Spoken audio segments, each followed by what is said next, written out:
right, 6 o'clock. Let's go.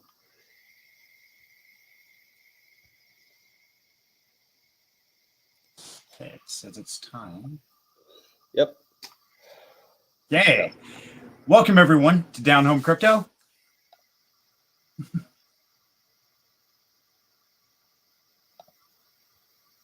Let me mute that.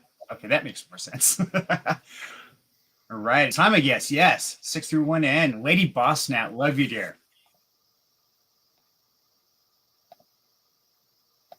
Oh, that's what's going on. Hold on, give me one second. Sorry, technical. Playing in 2 different places. So, yeah. So, I want to welcome everybody to the first live AMA to go into the Onlyburns new alpha information. Now, of course, we've got the amazing Cyril here with us tonight. So, Cyril, good to have you, buddy. Great to be here. Thanks for having us on tonight. I appreciate it. Absolutely. Well, we had to do it because this information you're bringing out is absolutely mind-blowing. I mean, it kind of hit us all from the blue, and there's so much of it. And I know for me personally, where I've dug into it, and so I could see this really taking everything to the next level and then some. So I definitely wanted to be the first to get you on here, find out the information, and really go through it. And then also introduce the Coyote team and the Sphere team, those members who are just now hearing about this, let them get in here and find out some of this great information for themselves. Yeah, absolutely. Absolutely. Yeah, we're pretty excited about this. It represents a huge step forward in what we're looking to do here at Onlyburns, and having these relationships with our protocol and other protocols is the keys to success, right? Absolutely. Most definitely. And the biggest thing is the partnerships, especially right now when things are so tough and challenging. You have the better partners, the bigger you grow, and basically makes a larger foundation. So really super exciting here. So yes, good to see you, Lady Boss Nat. Brock, how you doing? Good to have you. Nice to see you. Okay, we've got a room full. This is awesome. So Jeremy, welcome. Okay, so Cyril, now I've been into the Coyote server. I've been in the Sphere server, and a lot of these people really haven't even heard about what's going on, and they don't know what Onlyburns is. So if you would, how about you give us a quick rundown in the beginning and kind of let these people know what is Onlyburns? Because yeah, you're the man that has the plan. Yeah, absolutely. So Onlyburns is a new kind of protocol, right? Where what our token does is not only is it hyper deflationary, but it has forced price appreciation as well.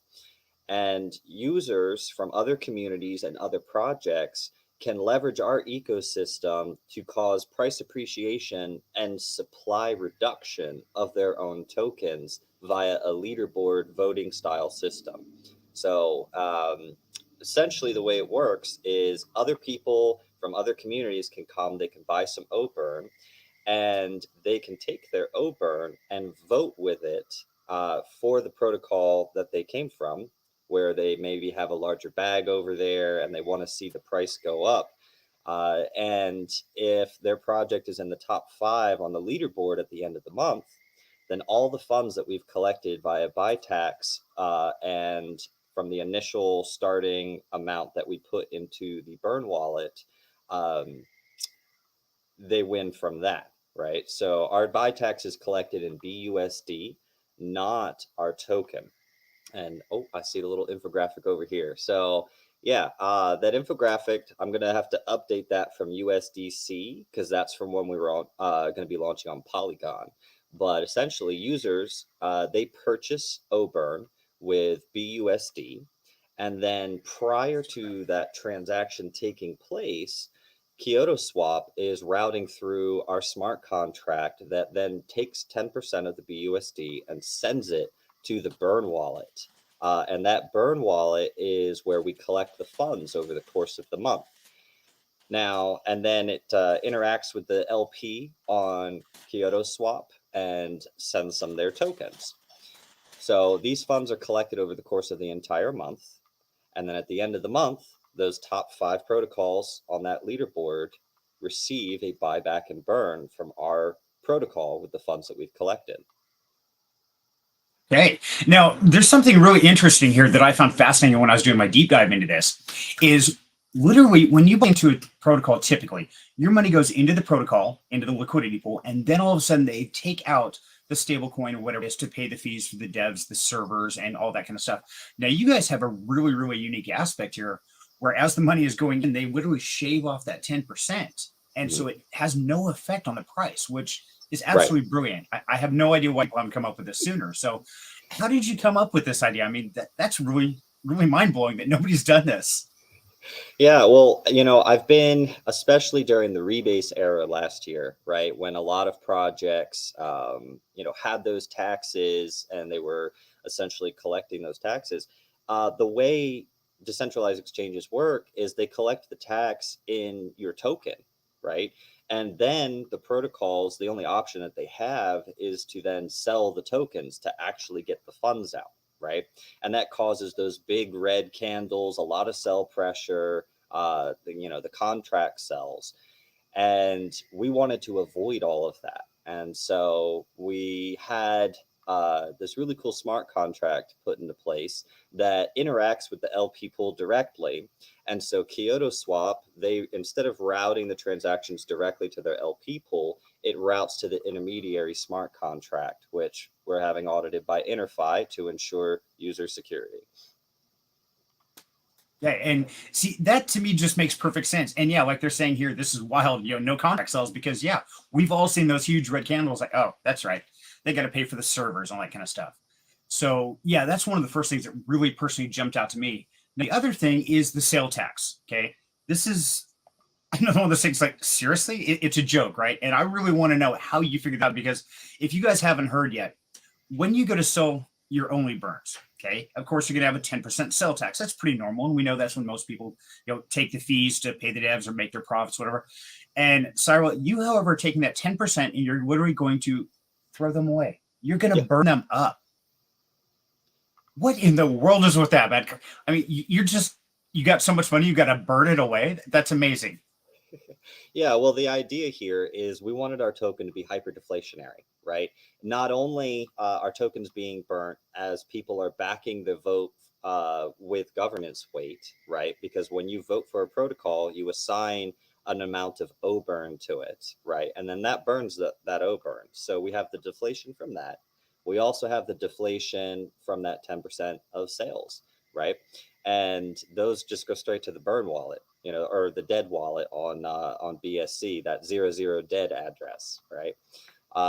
We wanted to have the hyperdeflationary aspect because what that does is it benefits people who want to just buy Oburn and hold it, right? The people who want to expose themselves to the growth of our ecosystem without having to use the token, right? So there's going to be people who buy Oburn to use it for voting, and then there's going to be people who buy Oburn simply to hold it. And with a hyperdeflationary aspect, when you first purchase, you may own like a certain percentage of the supply, but as the supply reduces, your percentage of the total supply increases, right? Because your bag size is staying the same. Meanwhile, the total tokens in circulation is dropping because of the hyperdeflation. Now, because some of the questions we get sometimes is, what happens when the deflation gets too rampant, right? And are you going to run out of tokens? So we have factored this in. We've modeled that out for our ecosystem.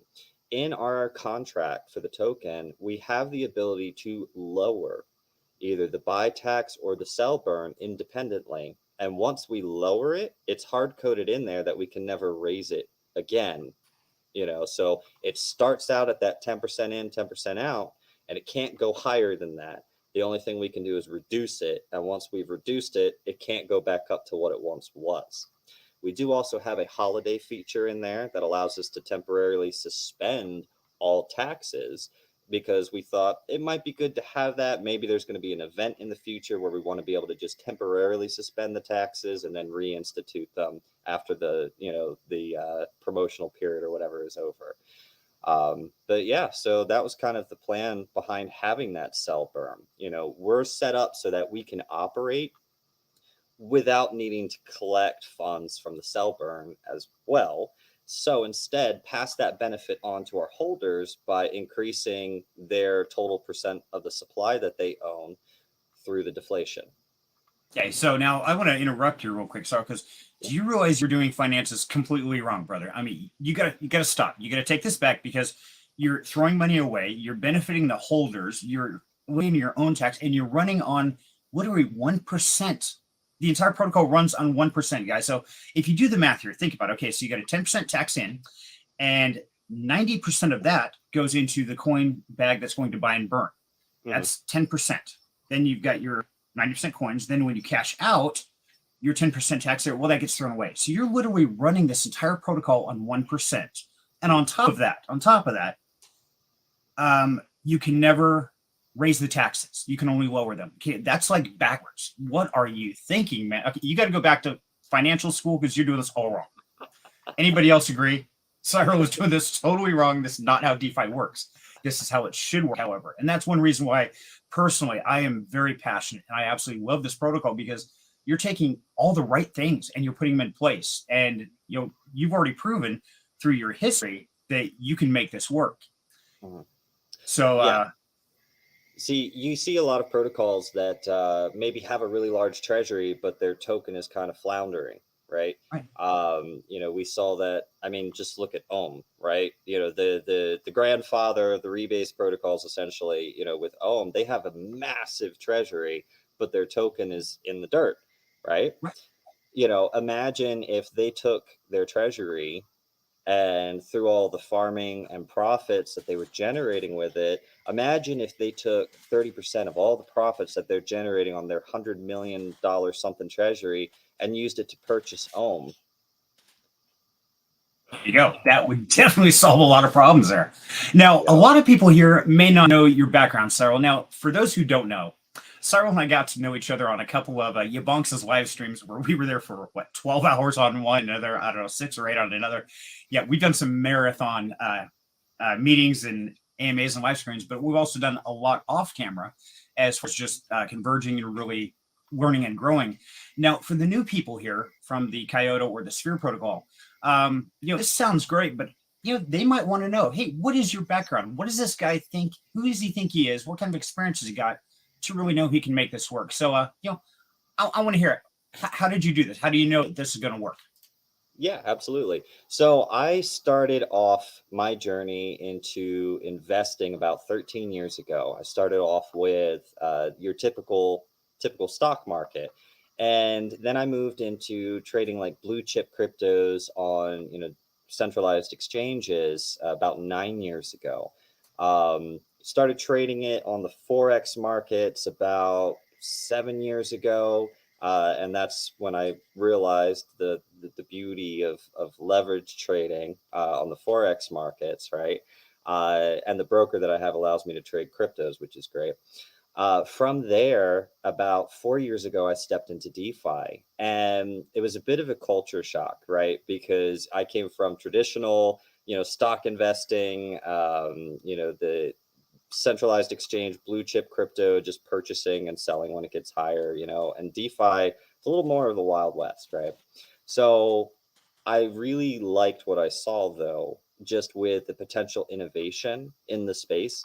So I started really digging deep into DeFi, how it all operates, and I don't want to say I was disappointed in some of the ways that it was being utilized by a lot of protocols, but I definitely saw potential for implementing more of the traditional style of financing into it, right?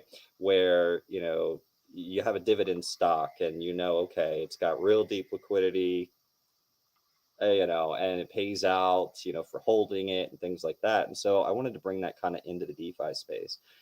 Um, and I started a consultation firm for DeFi protocols. Oh geez, about a year and a half, 2 years ago now, called KC Consulting.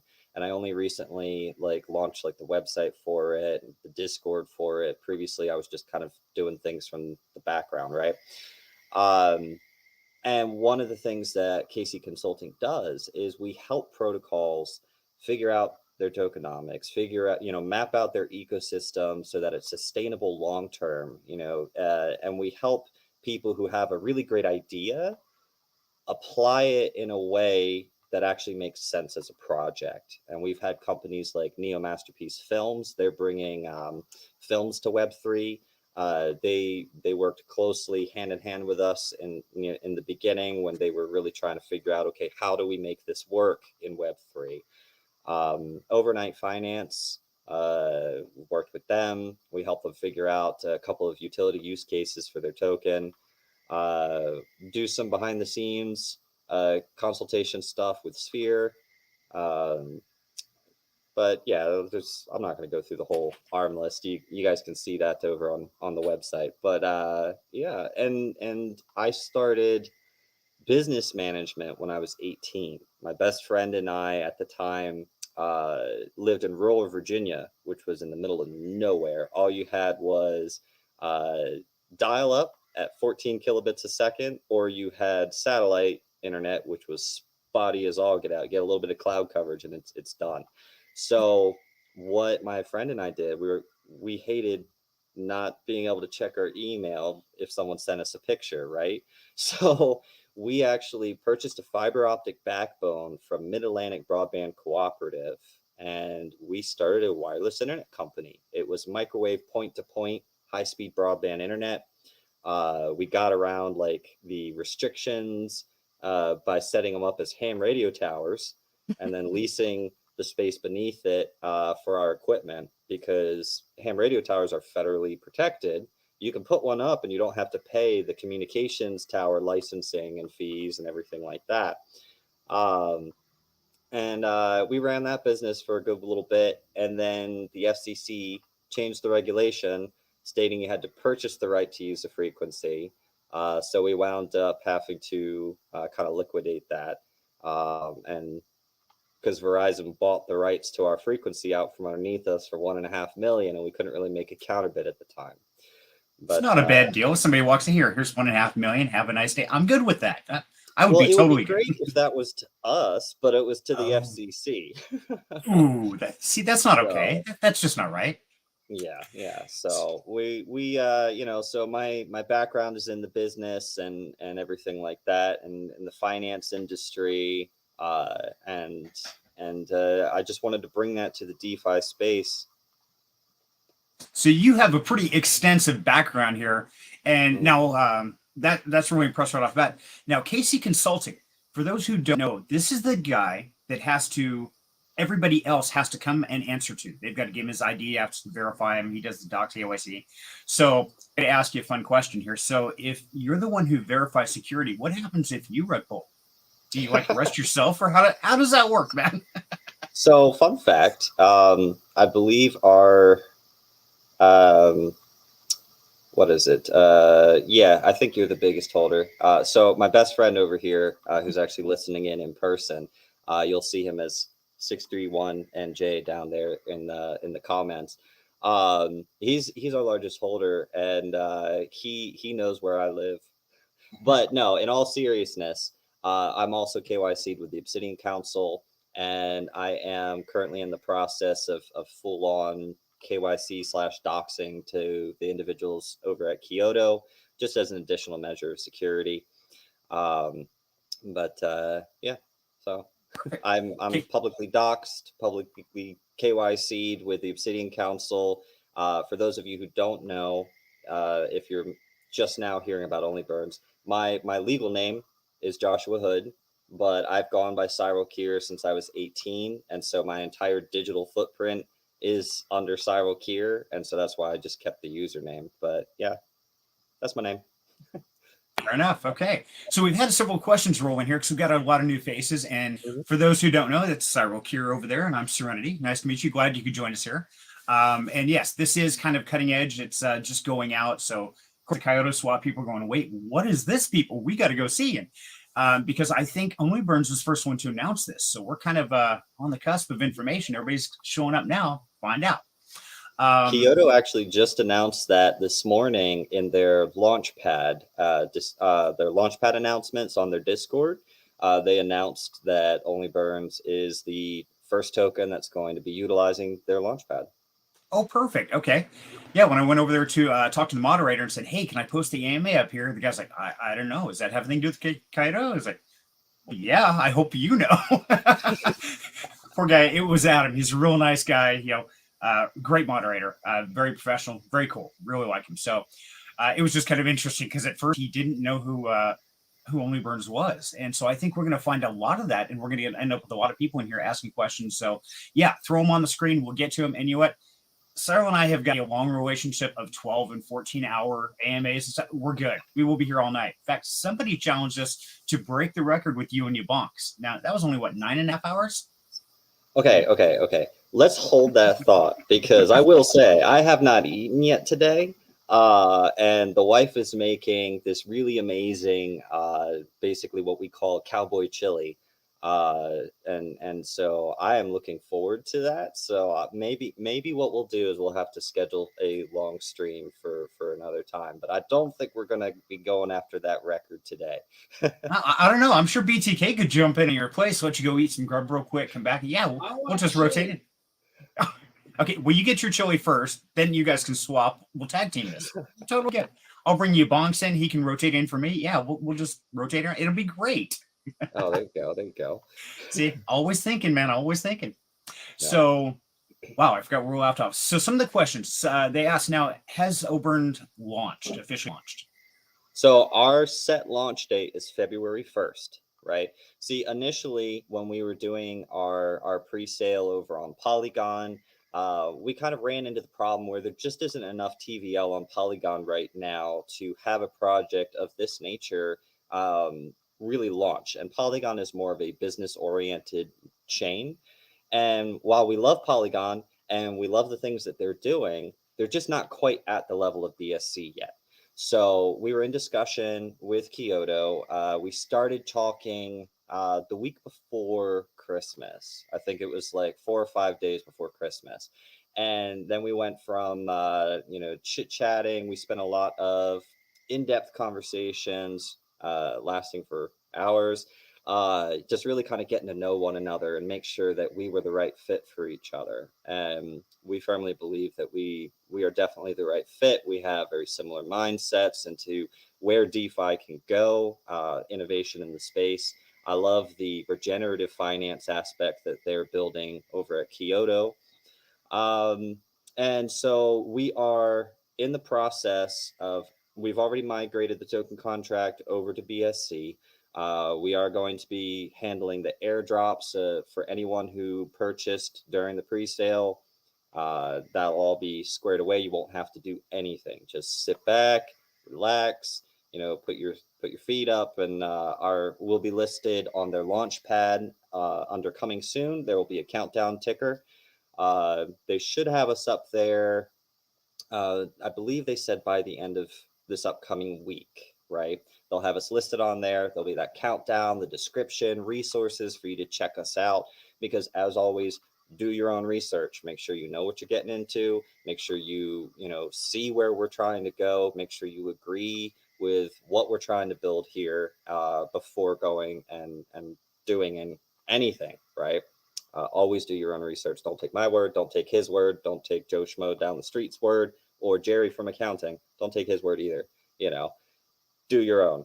But yeah, so we'll be on their launch pad near the end of next week with that coming soon countdown timer on there. We're going to be running the pre-sale on their launch pad for 7 days prior to our launch date of February 1st. And at that point, we'll be going live on Kyoto Swap. And, during that time, they're going to be keeping me super, super busy with marketing.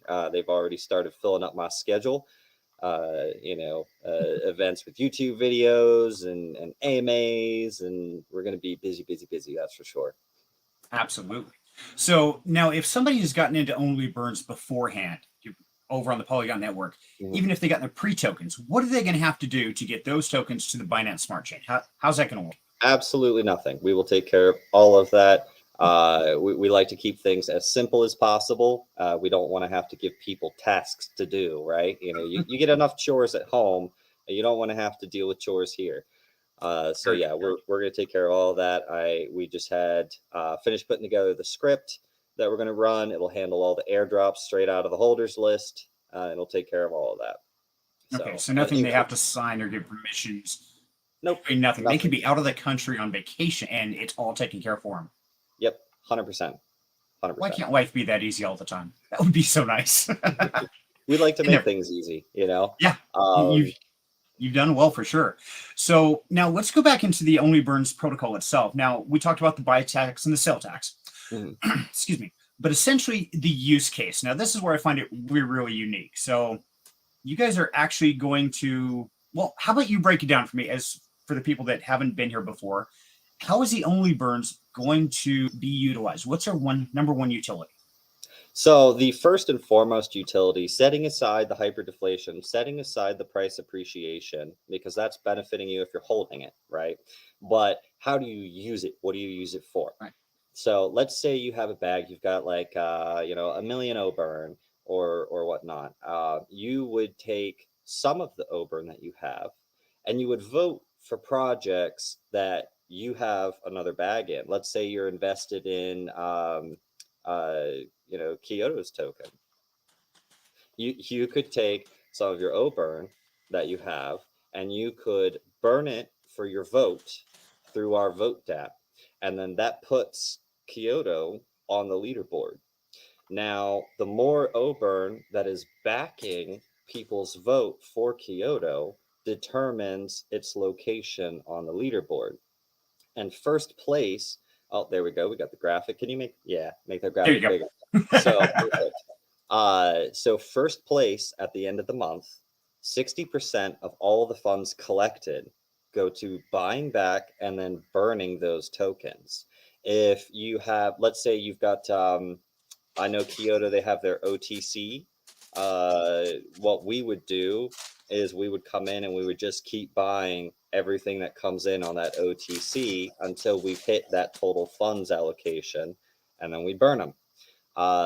If you're second place on the leaderboard, 20% of the funds allocated go to buying and burning that project, and so on and so forth. And it's logarithmically scaled because most of the projects that are going to come in first place are going to have larger communities. They're going to have deeper liquidity. They're going to have, more tokens, etc. So 60% there is a very nice sizable burn for them.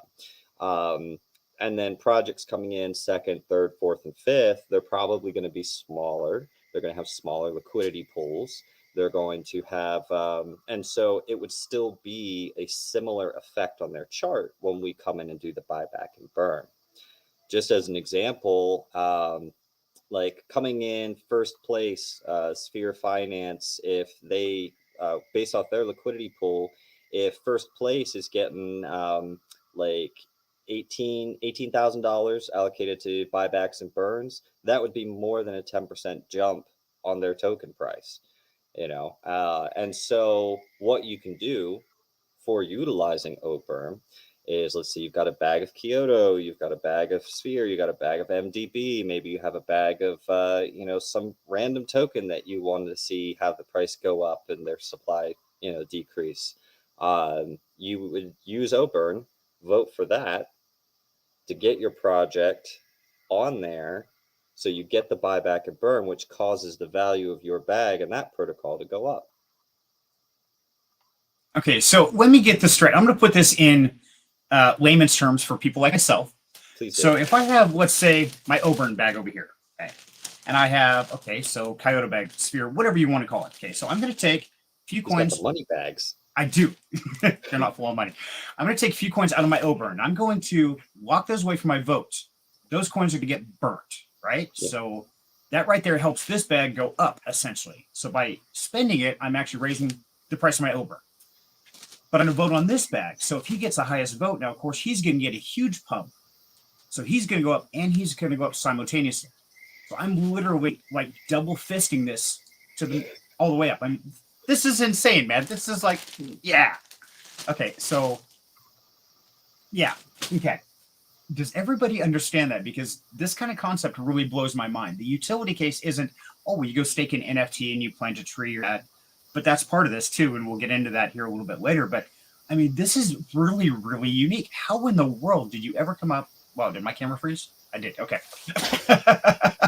I keep seeing myself freeze. I think I've got too many things open. So I'm going to close a couple things here. I apologize, everyone, for the technical issue. My computer is having fits. We need to get you more RAM. We do. I know. I'm a little guy. I'm built Stillers. So how did you come up with this? I mean, this is really interesting. Yeah. Yeah. So, believe it or not, we actually got our start in Sphere main chat, right? We kind of started off joking around, talking about, because everyone in Sphere, like, they love burns, right? They have a bot that's dedicated to doing little purchases and burns of the Sphere token based off of treasury revenue. And it randomizes. Sometimes it'll burn $10 that hour, sometimes it'll burn 80, sometimes it burns more than that, sometimes it burns as much as every 5 minutes, right? But all in all, the community was just always talking about buybacks and burns. And so I started thinking, I'm like, how can we build something sustainable that performs buyback and burns on other projects while also growing our project? And I sat down and I spent, oh gosh, over a month working out all the logistics for it, mapping out the ecosystem, mapping out the tokenomics, finding a way to make sure that it all has this awesome flywheel effect so that it all works, right? And it doesn't, piddle off into nothing or burn itself into oblivion or have more outflow than inflow, causing it to die, and just setting everything up so it was all perfectly working together, right? And once we'd done that, we went on ahead and started getting everything going. Okay. Oh, let me see this Yeah. question here. Triple Man's got a great question, so I'll let you there. So if you keep on burning those Oburn, there's going to be a time when the Oburn token will be depleted. What are you going to do after that? Are you going to mint another Oburn token? Yeah, so we actually, you might have tuned in a little after we were talking about it, but near the beginning, I was talking about how we have the ability to reduce the cell burn and or eliminate it entirely. And if we reduce it, we can never increase it again. It's hard coded in the contract to not be able to be increased once it's been reduced. So we can slow down the rate of hyperdeflation once we start seeing that is necessary, right? So we're starting off with our liquidity pool, and we have tokens held in the Gnosis reserve. And then part of our treasury profits pairs those tokens with BUSD to deepen liquidity, so that when the tokens in there start to get a little too low, we can take additional money that we've generated via treasury profits, pair it with fresh Oburn, add it to the LP so that there's more in there. It allows those transactions to continue occurring. I know we actually had a question in our Discord earlier today, and maybe they're listening. If so, great. Saying, well, what basically along that line, they were worried about essentially burning into oblivion. And we do have mechanics in place that will allow us to kind of slow down that burn process once our token has deflated a whole bunch. I would love to see Oburn eventually deflate to the point where, it's 10 cents, $1 per Oburn. That would be cool. And with our treasury bringing outside revenue and buying the token at the end of every month to precede the burn wallet with funds, we should be able to see that price creep up, especially as people are transacting across it. They're buying and selling it. They're using it to vote, which again is burning it. If we're sitting there taking outside revenue and adding that to LP, that means there's a lot more BUSD in there and a lot less Oburn, which will cause that price scale. We had a question earlier I wanted to go back to here real quick. And good seeing you, Bonks. Welcome. Where did it go? I apologize. It was earlier. Yeah, let me see. About the staking. Yeah, Triple Man asked if is there going to be a staking mechanism for Oburn where investors can earn some percentage over the specified staking time. So here's the thing: staking, regardless of what project you're in, if you're doing staking and you're earning tokens by staking, what's actually going on is the value of the LP is being diluted. Okay. And let me explain that. If you have, let's say you got 100 tokens paired to $100, so the value of the token is $1, right? 100 and 100, you have that 1-to-1 ratio. Now, let's say you take your tokens, let's say you own 10 of them. 10 of those 100 tokens. So now there's 90 tokens in there, and there's like $110 in there. Of course, price impact and everything, but we're going to keep math simple. Okay. So let's say there's $110 in there. There's 90 tokens because you bought 10 of them. Then you go and you stake and you're earning tokens. Now let's say you've earned 10 tokens. So you have a total of 20. Now, when you sell those tokens into the liquidity pool, now there's 110 tokens in there, and you've taken $20 out, right? Again, ignoring price impact. We're just keeping that simple so you can see it. So now there's 110 tokens and there's $90, right? So now your ratio is 90 cents, not a dollar per dollar for dollar. So that causes dilution. The only way that that does not cause dilution is if they have an outside source of revenue that is putting money into the LP, which 99% of them aren't going to. I can say that with certainty. So no, staking is a no-no. However, what we are doing is we do have, you're going to be getting a larger portion of the total supply because the token is hyperinflationary, right? Meaning you own a bigger piece of the pie over time. Plus, we're applying outside revenue from our treasury, 30% of all of the revenue that we generate through our investments, through our yield farming, through our Dyson arrangement with Sphere Finance, that partnership. 30% of all those profits are buying the Oburn token out of the liquidity pool. Another 30% are then taking those tokens we just purchased, with pairing them with fresh new money and adding them to the LP to make it deeper, right? The depth of an LP is very important because that will determine volatility. If your LP is small, buying a tiny little bit can shoot the price way up, and selling a tiny bit can drop the price way down. So the deeper your liquidity pool, the healthier your protocol is. Now, having said that, we do have a straight up profit share model for our NFTs. 14% of all of the treasury profits generated are distributed to our NFT holders in BUSD. You'll also have the option to select it as Oburn that you're receiving instead. That's one of the tier 1 NFTs right there. He's pretty sweet. So yeah, we'll have this cool little spot where you can go to claim for your NFT drip, and you'll have a choice. Do I want it in BUSD or do I want it in Oburn without paying the buy tax, right? And so let's say there's $10,000 that's going out that month. People have a choice. Okay, $10,000, $10,000 worth of Oburn. Let's say most of them claim in BUSD and only some claim in Oburn. What we would do is we then take that BUSD, and to prevent dilution, like we were talking about with staking, we then purchase the Oburn that they claimed. So we would purchase that out of the liquidity pool. That goes back to the treasury for the next month's claim. I'll have to make an infographic for you guys about that, kind of simplify it a little bit, make it a little easier to understand. But basically, if someone's claiming an Oburn for their NFT drip, it's not diluting the supply because our treasury is purchasing it prior to sending it to them. That way there's no, if they're claiming an Oburn, they don't have to pay a buy tax, right? That's just no buy tax on that because the treasury already paid the buy tax. Okay.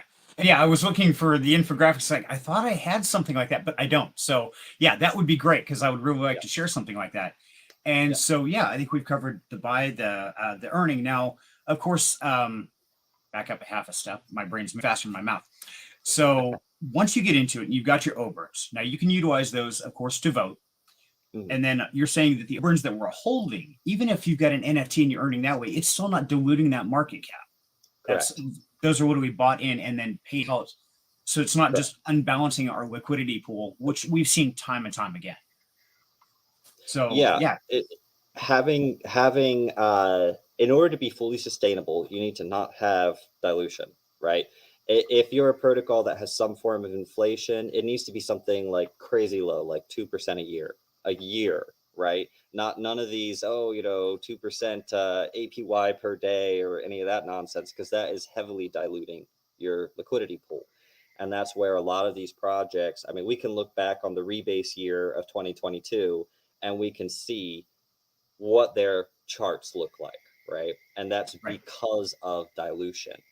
And that's why we're not doing staking rewards for the token where you get more for free. We're not, we're leaning on our hyperdeflation for that. You get a larger percentage of the supply. It's different. It's not diluting what's currently there. It's just you get a larger proportion of the supply because tokens are leaving circulation as they get burnt. Plus, you get the price appreciation from our treasury, taking that percentage of the profit and buying Oburn token with it, because that causes price to jump, right? Right. Okay. So now let me ask you, I'm going to throw in a real hard question. And I want you to use that huge brain of yours because I know you've got the intelligence. What scenario could actually cause Oburn to become liquidated or to literally crash? I mean, there's always something. There's a kryptonite to everything in the world. So what is Oburn's kryptonite? I mean, in order for something like that to happen on sorry, been a long day and I have mild dyslexia. So in And I'm order for throwing hard something stuff like, at you. So sorry. oh, no, this not hard, no worries. Okay. In order for a crash of that kind of nature to occur, we would have to see BUSD essentially go insolvent because we're not paired to a volatile asset. We're paired to BUSD, which is the most common stablecoin out there, especially on the Binance network, right?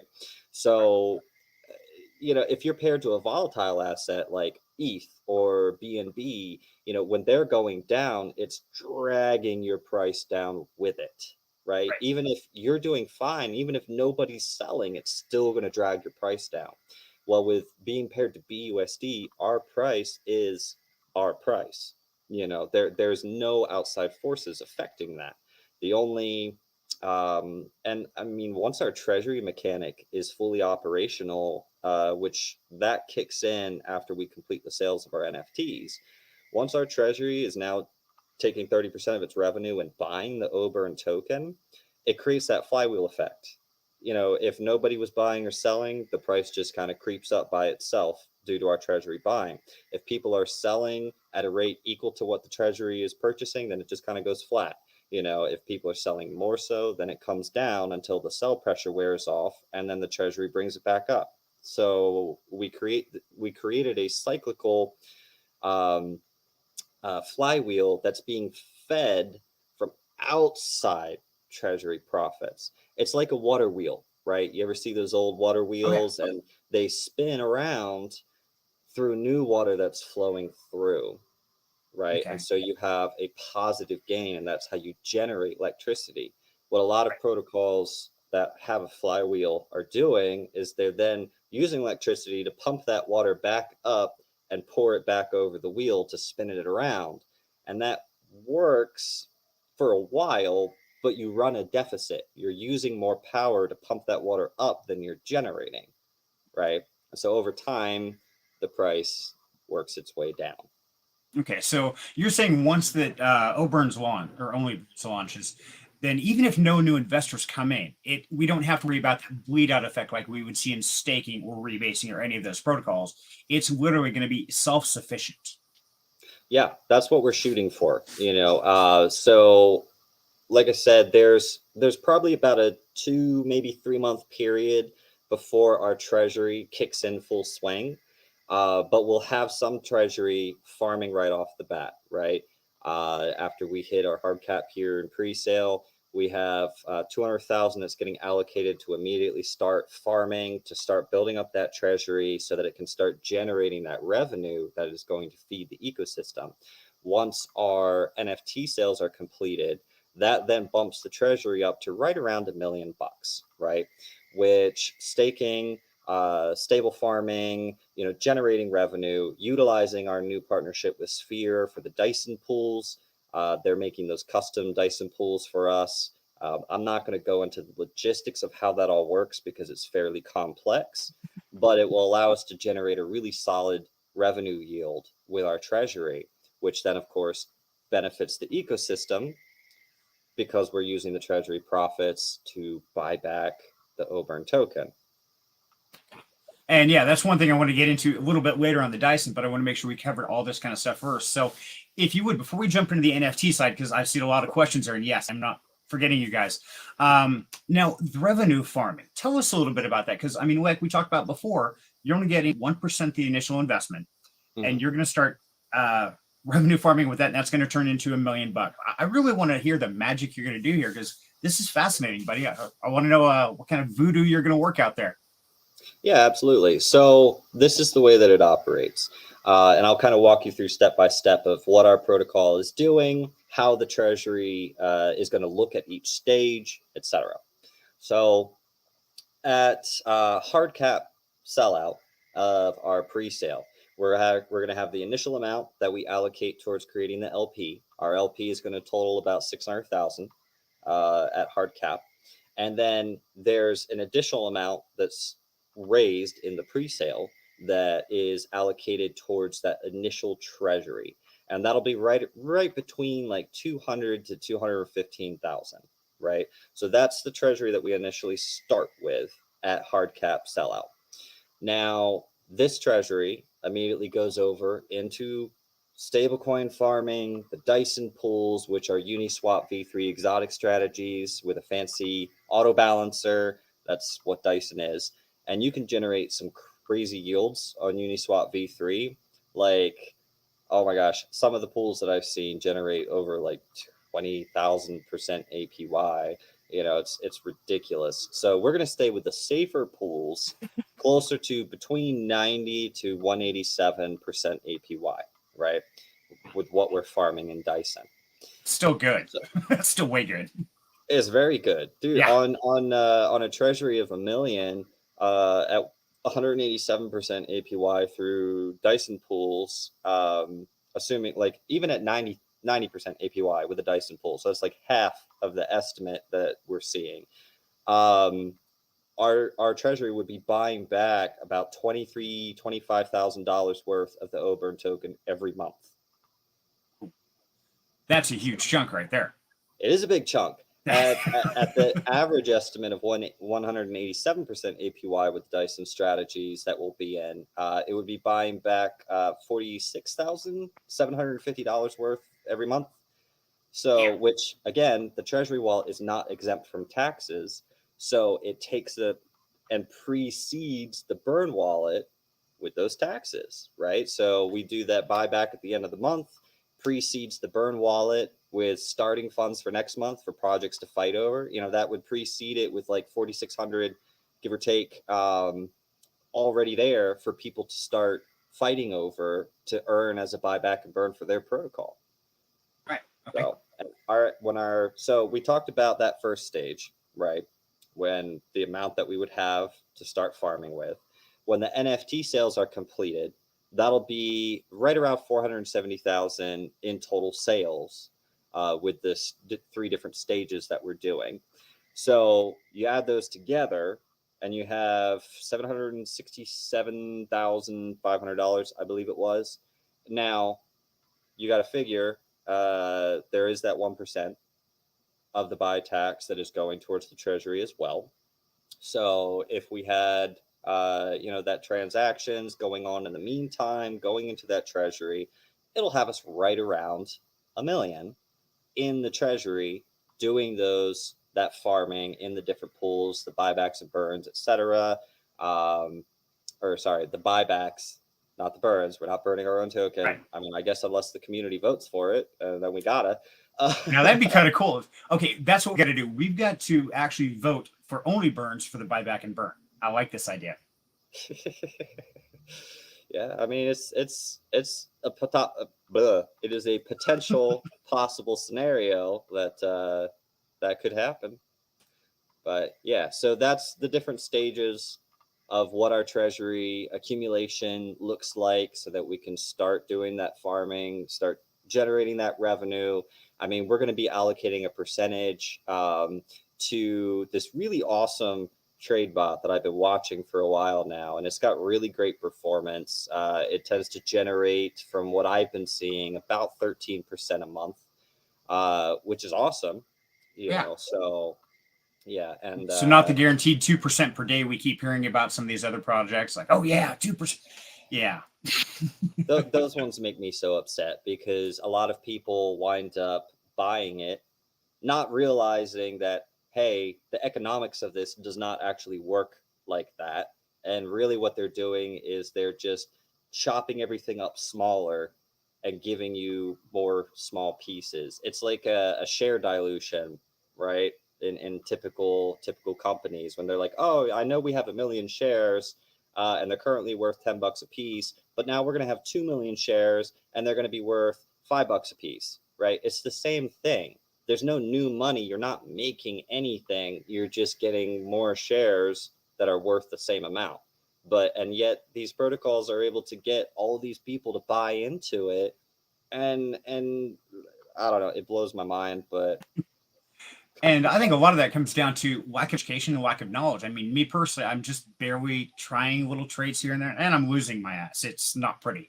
We won't discuss it, but I mean, the concept seems really easy. Like, well, it's easy. You get into a trade, you do a 10x leverage, and you turn $1 into $10. A piece, like they can do that. So we don't really know. But you, with your experience in the trading things like that, as well as several like Austin Clark and different people that I know you deal with that have warned us about this because we didn't know. Personally, I actually got into one, did a video on them, thought, well, this sounds great. Okay. And then found out later, no, it's not that real. I was like, okay, well, I had to suck it up, say, yep, I was wrong. Hey, we all make mistakes. And, lack of knowledge is a big thing. So that's one of the big things here is try to get this knowledge there, ask the hard questions, and really find out the truth of what's going on. So yeah. no, that's good to hear. And with your experience and background, you saying a trade bot is a good thing. You're one I would tend to believe. I've got pretty good confidence in your trading skills because I know you've been like the spokesman for trading on your own Discord, on Cardinal House with Austin and with several other places. You're kind of like that, shining star up there that knows how to play this game. So Well, that I appreciate the kind words. All no trader is perfect. Sometimes I make mistakes and I have little losses too. It happens. But if you manage your risk correctly and you follow the rules of solvency, you'll make sure that you stick around and you have overall profitability. And fun fact about Austin, he was 100% against learning how to trade. I had to wear him down. I kept saying, "Yo, Austin, let me teach you how to trade. Let me teach you how to trade." He's like, "Man, I don't got time for that. I don't have, this computer set up with monitors everywhere." I'm like, "Dude, I do all my trading from my phone. I don't like, you don't have to do that. It's a lot simpler than you think, if you know the general movement of the markets and how they operate. Like, that's all you need to know."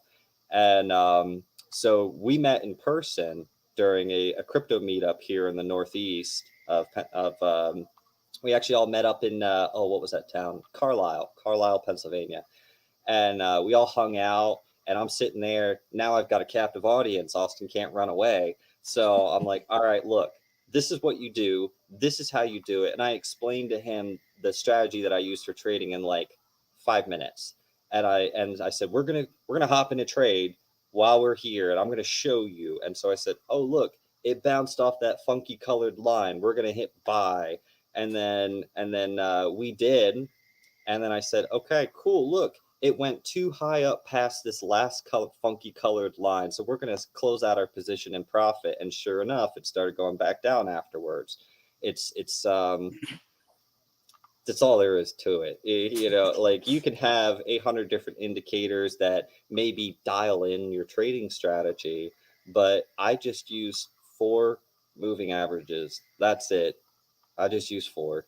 See, So, you make it sound so simple. I've been trying and learning, and I'm watching his videos, and oh, you have to use this indicator, and you have to do that. And when it does this, and when it's a Tuesday and the wind's blowing out of the north, then you go up. But if it's after 12 o'clock and the wind's blowing out of the southwest, out no, then you sell. It's like, oh my god, this it's like voodoo magic. You make it sound so easy, man. well, I actually call my trading strategy S cubed. It stands for super simple strategy. I like it. Is It's anything like it's KISS, the keep it simple, stupid? That yeah, yeah, that's my kind of terminology. kind Okay. of, it's worked well for me for the last 13 years now, so I'm not gonna change it. Um, and let's see, I saw a couple questions come in actually. One from Triple Man asking about the different tiers of NFTs. Yes, and we were going to get in the NFTs, but we kind of went down a rabbit hole. Sorry, guys. Yabonks came in the room, and the rabbit hole just shows up. It's amazing. Love Yabonks to death. And if you guys don't know, Yabonks is absolutely my idol, my mentor, and I work with him closely. And he's encouraged me and taught me to grow and really pushed me in this. So whatever I do wrong, I totally blame on Yabonks. Yeah, learned everything from him. Yeah, Love you, brother. your box is a great dude. I spent, like I said, the first time I got on a video call with him, it lasted for 9 hours. The Yep. first six of which were spent just chit chatting and talking about all sorts of things, from how the universe was made to global macroeconomics, the BRICS nations, and their gold backed digital currency is going to destroy the US dollar, like all sorts of stuff. Absolutely. And then 6 hours later, when it's 4 o'clock in the morning, we're like, maybe we should record the Onlyburns AMA. And so then we went ahead and did that. It was great. I see, and that's great. That yeah, with Yabonks, I mean, the man knows everything about everything, or something about everything, and a lot of knowledge. It's truly amazing, and I spent countless hours on and off camera with Yabonks and love him to death. Another great person is Lady Bossnat. Now, if you guys don't know who Lady Bossnat, she's like the queen of DeFi, and she is the most positive, loving person on this planet. We're actually going to do a live one between her and I together one time. We're going to try and break YouTube, which is positivity, because everybody says I'm kind of the opposite of her, or the balance, the male side of the positivity. So yeah, we are so doing that. It's going to be a date. We're going to break YouTube with rays and shine of positivity and just have awesome events. So thank you guys so much for joining us today. So let's get into the NFTs, because there's a lot of questions about that. And yes, David says, yeah, can you make a video of your strategy, Cyril? So you want to share that Discord link here? Because I know you've got a Discord for trading. So my YouTube, I have the 2 videos that I have made already on there. And yeah, I have my, let me grab the link for you. The link to copy, 1 second, and I'm going to paste it. That's the Discord link to my trading server. Feel free to join on in there. Make sure you work your way through the learning center. It's free. I don't believe in charging for info. So that's the moment you start charging to teach people is the moment you don't want them to actually learn, because then you lose a client, right? So I don't believe in charging for that. So. And I'm not seeing that on my chat yet. When it comes up, I will post it. Apparently, my system is running slow. I think it's because I'm broadcasting to 3 different places, and yeah, it's having a little bit of a it's a hiccup, technical difficulties. But I'm a little guy. I'm getting there. It's all good. Yeah, it takes a little bit for the comments to come up here on StreamYard. It does. Posted. Plus, yeah, it probably actually won't share it here on StreamYard because I see that it skipped it. So I'm going to set it here in the private chat so you can post it. Perfect. Yeah. StreamYard will auto clip out those because it thinks it's people spamming. Gotcha. Okay. So just private chat. So let me grab that, guys, and I will post that right here. I think I will. I think I can. Hey. Let's see what happens. Perfect. Yes, it worked. Okay. Put that up on the screen real quick, and that'll back up because, yeah, we've got several questions. And thank you guys for commenting here. And I'm trying to keep up with them. I apologize. I'm a little behind.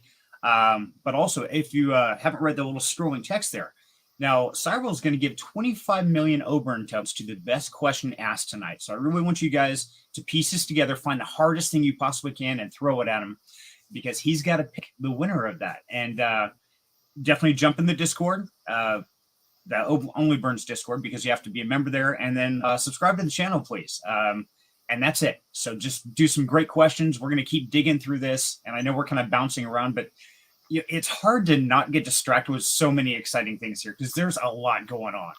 It really is amazing. So yeah, let's get back into it. So the next thing I want to jump into, unless somebody has questions right now, something we've covered is the NFTs, because I know there's been a lot of mention of those. So let's go ahead and pull those up here real quick. And that's the one I want. Okay. Not that one. Okay. So that's the tier 1 NFT. Yep. Okay. So you've got a tier 1, tier 2, and a tier 3, right? Mm-hmm.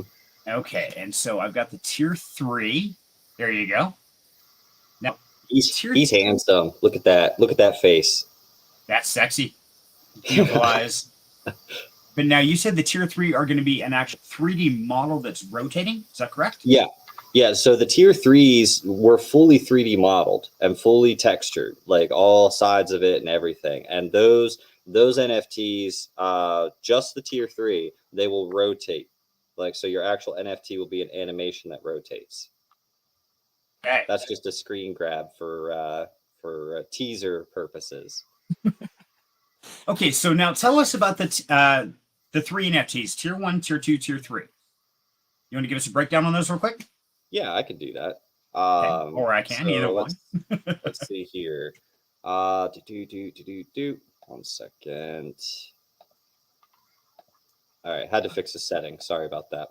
All right, so the tier 1 NFTs, there is only 1,000 of them.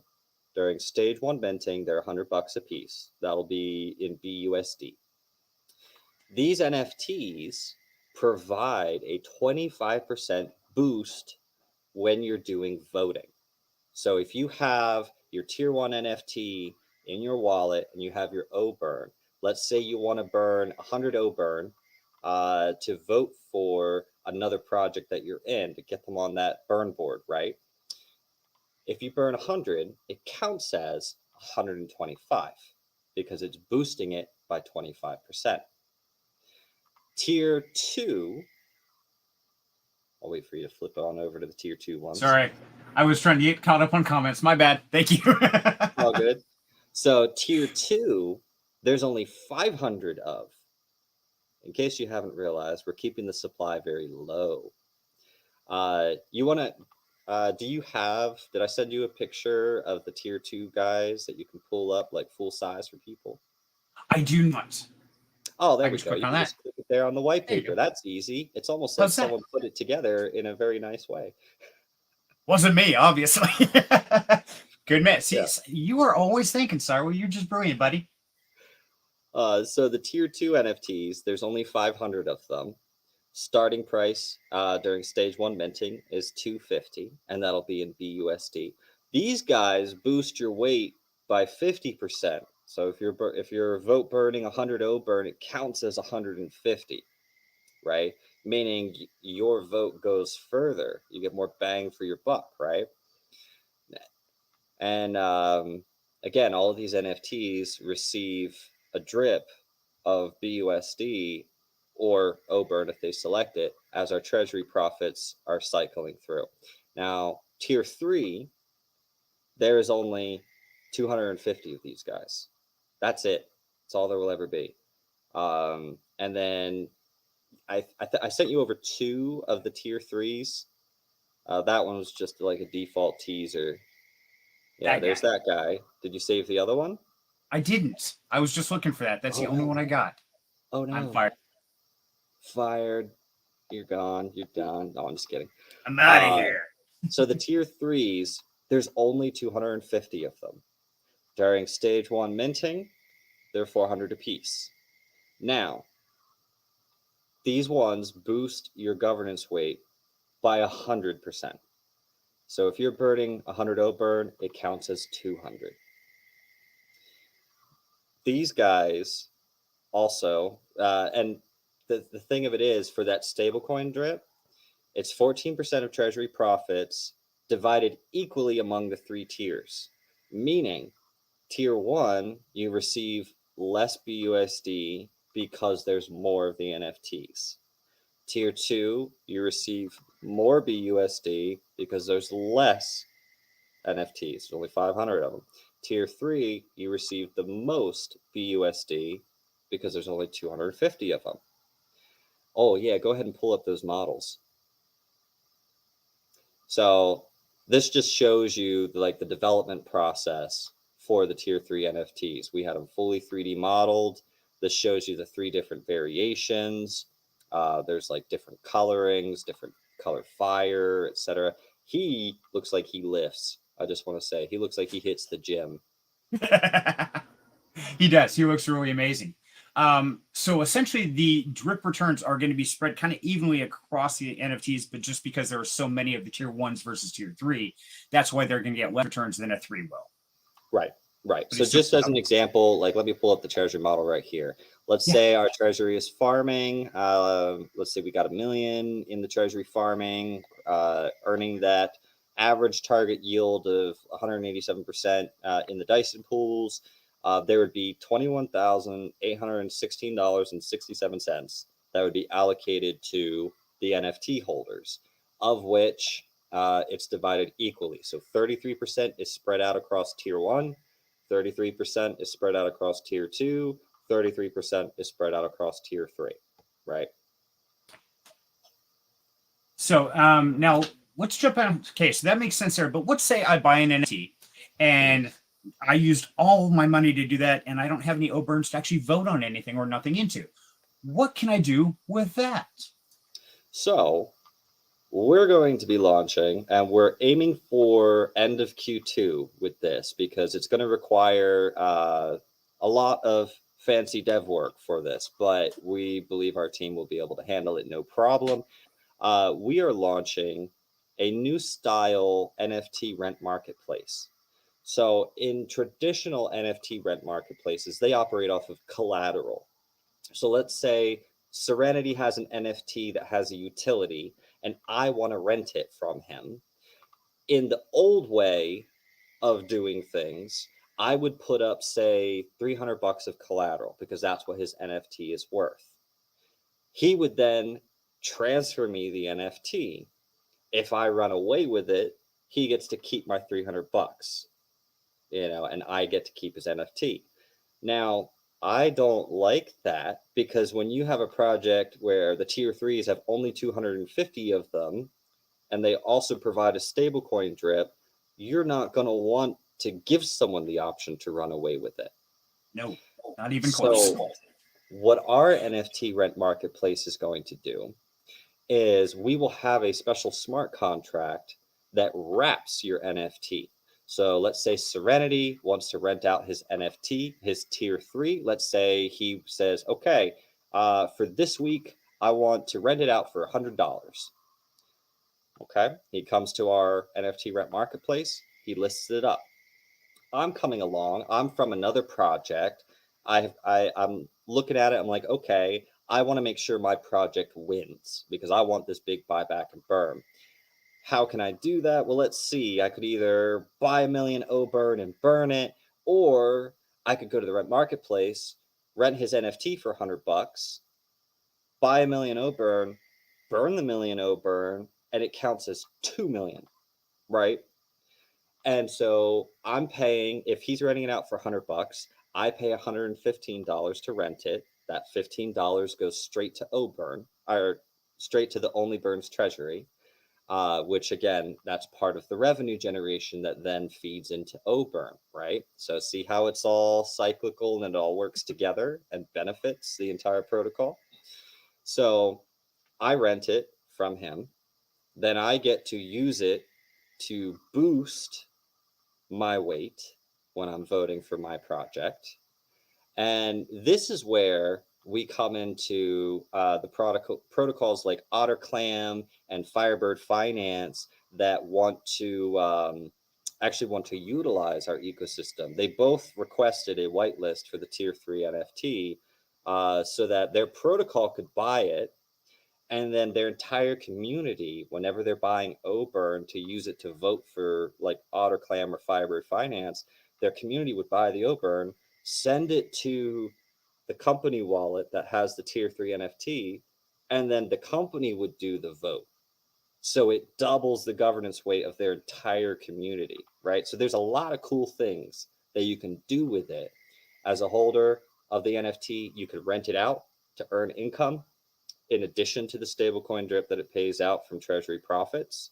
You can just hang on to it if you want, and if you don't want to worry about renting it out to other protocols. But you know, that rental marketplace is probably going to get fairly competitive in the future. So got a couple questions on that. So the first thing is, if I have an NFT and I rent it out, but it's getting drip rewards. Now, do those rewards go to the rentee or the renter? They go to you. If it's your NFT, renting Okay. out the NFT does not affect that, because what we do with that is our smart contract that handles the renting. When you rent it out, it goes into the the rental contract, which then wraps the NFT. It points to the same metadata. That way it can still be used for the burn vote boosting. I've been talking a lot today. Sorry. So my I could lips are tell. all tongue tied. It's okay. Yeah, it goes, wow, brain freeze. So yeah, I do it all the time. you rent out your NFT, right? It goes into there, it wraps it, gives the wrapped version to the person who's renting it from you, but your NFT remains there in that contract, so they don't have access to it. Then when the rental period is over, this wrapped version destroys itself and sends you back your NFT. Okay, so And even though say, it's in the rental marketplace, I'm still going to get my drip rewards. I'd have mhm, to let it sit there and collect dust to get those rewards. right. Right. Okay. Because what you would do is you would just, when the rental period is over, you just go to the DApp, you claim your reward, and you're good to go because you have the NFT. Okay. Coolness. So next question. What if I had two tier 3 NFTs? Can I stack them? So the NFTs do not stack because that would get ridiculous. Oh, It yeah. would get ridiculous. The only thing that stacks is the Firestarter NFT, and you can't buy those. They're soul bound. It's one of them is awarded each month, and the Firestarter NFT, it retains a constant 5% boost to whatever voting you're doing, and those are awarded to the first person who votes for the project that winds up winning the number one spot at the end of the month, right? And it kind of incentivizes people going in and populating that burn board, voting for those projects in the beginning, et cetera, et cetera. So yeah, but that one, it's that 5% boost. It does stack with the tier 1, 2, or 3, but none of the tier 1, 2, or 3 stack with each other. When you're going in and you're doing your burn voting, it looks and it says, okay, do you have a tier 3?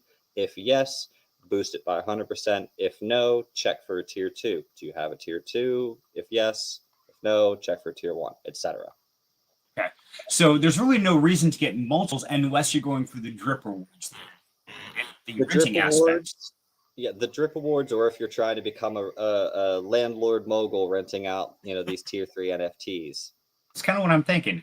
So the best thing would be, at least for me, I could say strategy, and I know Yabonks is all about strategy. So here's a new one for you, Yabonks. Don't buy any Oburn tokens, just buy NFTs, get a whole fleet of them, and just rent them out, collect the drip rewards and rental fee, and your landlord mogul. There you go. See, it's a whole new strategy. He never covered that in his AMA. Ha, got a new one Ah, on there you. you go. You got one up on them. Yeah. Yeah, no, that is something that you could do, right? And with utility NFTs, I mean, how many projects do you see that have utility NFTs and they're just like they're all the same picture, or they're just like this little card with, a different number on it, like I see that Oh a yeah. lot. We A didn't lot of have them. we didn't have to go as hard as we did on the art for this. But we wanted to make sure that you would be proud to display it as well. You'd be like, this is now my profile picture. This is, some really awesome art that I've collected. So we wanted to get the best of both worlds there. And the company that we had make the art for the NFTs and the modeling, they are a 2D and 3D digital asset company that makes those assets for actual AAA games. They made the assets for Cyberpunk 2077 and the assets for The Last of Us, two very popular games that are AAA status. And yeah. Okay. So we got a couple of questions here I want to jump in real fast. Yeah. Okay. So first one here is from Nick. Asks, can the drip from the NFTs be paid in untaxed Oburn? Yeah. So when you go to claim your drip for the month, right, which that'll just accumulate. If you're out at seas for 2 months or out of the country for 2 months, it'll just continue accumulating for you, right? So you're not going to have to worry about, oh, I got to go and look every single month and claim them. You can get to it when you want to, right? So you'll be able to claim it in either BUSD or untaxed Oburn, because the treasury will then, whatever BUSD is not claimed because they claimed it in Oburn, our treasury will then go and buy the Oburn to restock the treasury. So the treasury has some Oburn set aside specifically for this purpose, and whatever, so we take the Oburn from the treasury, drop it in that smart contract for people to claim from based off of what the drip would be, right? And then if they're claiming an Oburn, that's going to leave BUSD in that contract, right? Which we can then use to buy the Oburn back, which again creates price appreciation and feeds that burn wallet, with funds to then restock the treasury with the Oburn that people just claimed and got distributed. That's impressive. So even if you're going to drip it out, you're still turn around buying it back, and so you're bringing the liquidity pool right back to level without sell pressure. I mean, brilliant. That way we're not giving out free Oburn that hasn't been paid for, because that dilutes the liquidity. There you go. See? No dilution. Yeah. Not okay. Okay. So no, good question there. So now we got Billy I below. So does the NFT need to be claimed back? Hold on, you scroll. Does the NFT need to be claimed back after renting, or can it stay up for rent while still collecting rewards? I think we covered that one earlier, Billy, but yeah, so you will still get your drip even though it is out there being rented. You're still getting your returns because you never actually lose your NFT. You don't give it out, so it's all yours. So therefore, yeah, you're still going to get them as you're renting them out there. Right. Okay, so let's see. Funny Churro, good to have you here. When does minting begin? There's a great question. Yeah, so we're slating that for about a week, maybe 2 weeks after our launch of the Oburn token on Kyoto Swap, which is slated for February 1st. So that would be coming in kind of on the heels of that, shortly thereafter, about a week, 2 weeks. I don't want to accidentally wind up doing it on February 14th, or my wife will kill me, as will everyone else's girlfriends or wives, as you're sitting there mashing the mint button trying to get in before everybody else, right? Exactly. Now let's back up for a second. You said fire starters could be stacked. Now, what is the benefit of a fire starter? What's its allocation, or how's that work? Yeah, so the fire starter is actually a concept that was suggested to us by a community member, where the first person who votes with at least 10,000 Oburn towards a protocol, seeding it on the burn board, right? And then that protocol goes on to win the #1 spot, they would be awarded that month's Firestarter NFT. And it provides a passive, constant 5% boost to any voting that they do. And that 5% passive boost stacks with whatever NFT they have. Okay. And can a Firestarter be rented as well? No, a Firestarter is soul bound. Okay. So, and those, especially as our protocol gets more infamous, you got to think only 12 of those are going out a year, right? And so it's kind of like bragging rights, because only one's given out every voting cycle. It's to the first person who winds up doing that first vote for the protocol that goes on to win the #1. So, okay, and those, go ahead. I was just going to throw out, so new game strategy, Bonks. Here we go. So you buy all the NFTs to build your landlord mogul, but you also got to get at least 100,000, couple 100,000 Oburn tokens, and you take 10,000 of each and you throw them at the top 10 projects that are popular right now, so you get a fire starter. Otherwise, you're not an official mogul without a fire starter. Okay, so you got to do both. You can't just do one. So, okay, new twist to the plan: world domination. What are we doing today, Pinky? Exactly. Same thing we do every night, Brain. You That's thinking what really I'm good. thinking? I think so, Brain. But me and Pippi Longstockings, what would the children look like? That is my favorite one of that cartoon. Whew, showing my age, sorry. It's all right.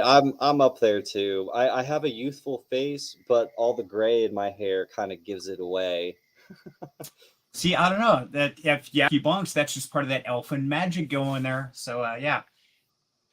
See, and for those who don't know, this inside joke where yes, Yabonks did a classic event, and so I let him tell it in one of his AMAs and his events, but it's one of those priceless things where we realized we just said something, went, oh my god, did I just really say that?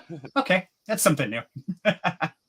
Okay, so Triple Man asks, can single NFT boost my vote and still rent it to someone at the same time? So essentially, if I'm renting it, can I boost mine and theirs at the same time? Or if I rent it, do I lose that boost ability?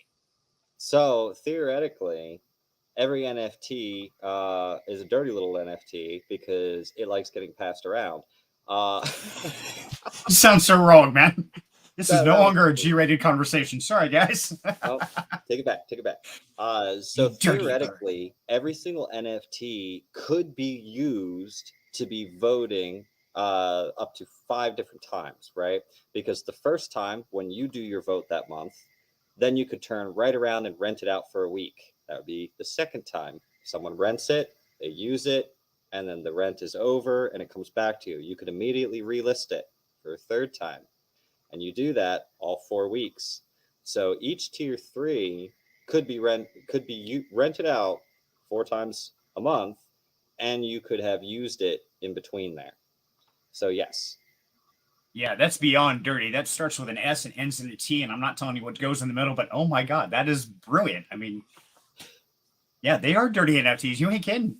I imagine that near the beginning of the month, rental prices will probably be a little bit lower, right? And then near the end of the month, when competition starts ramping up because there's 2 big protocols trying to duke it out, and all their community members are like, oh crap, I need a tier 3. Let me go rent one real quick so I can vote and we can beat this other guy because there's a $26,000 buyback and burn on the line, So Right.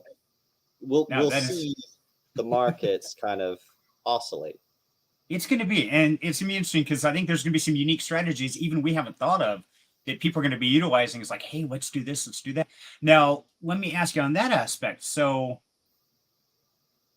you said they can't be stacked. So even if I own an NFT and I rented one, I still can't utilize that aspect to quadruple my vote or anything, can I? No, because what Okay. happens is if let's say you rent with or you have 2 NFTs, right? You do your burn vote, it says, okay, they have a tier 3, let's double it.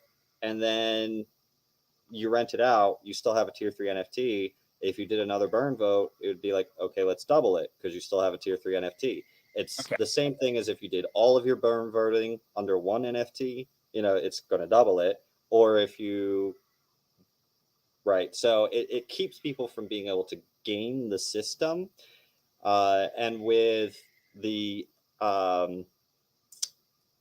Oburn getting burnt when people do their voting, it also keeps bad actors from being able to just like maybe buy a bunch of Oburn and then just keep using it to vote for the same, crap project that is totally a rug or something like that, right? It Right. keeps that from being gamed by Okay. people with bad intentions. Now, let me throw this out there, and correct me if I'm wrong, but keep in mind, people, that Oburn or Onlyburns does not legitimize the project they're being voted for. That is really Right. community, and so there's no way to know if that project that is being voted for is legitimate or not, or anything else. We don't know, and Onlyburns doesn't know. Is that correct? That is actually incorrect. Oh, So cool. Okay. yeah. one of Good. the things that I made sure our basement dev, the running joke is we keep Sam locked in the basement and we reward him with Twinkies every time he writes a line of code.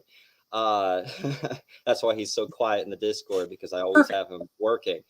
But And his yeah, mouth's full of so Twinkies. He can't talk.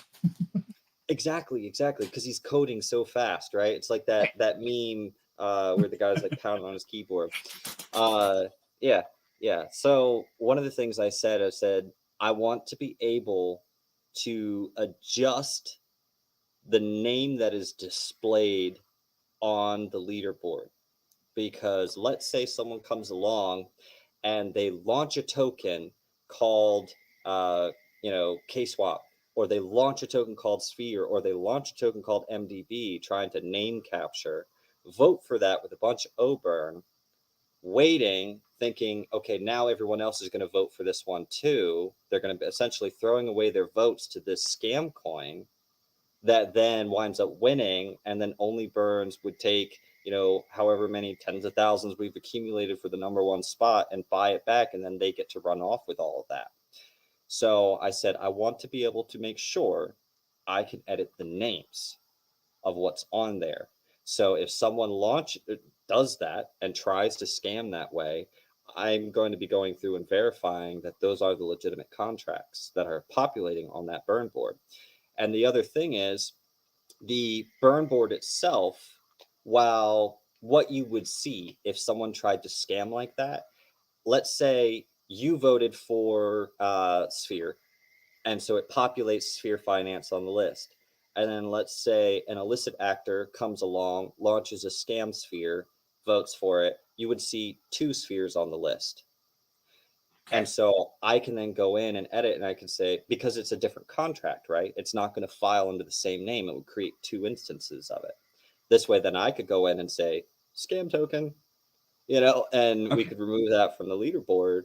And because users are voting by pasting in the smart contract instead of just from a drop down of Sphere Finance, they're not going to accidentally vote for the wrong thing, a scam version, just because someone tried to populate it with a scam version. When they paste in the Sphere contract, their vote goes towards the legitimate one, Okay. even if there's already scam versions that people are trying to get on the burn board.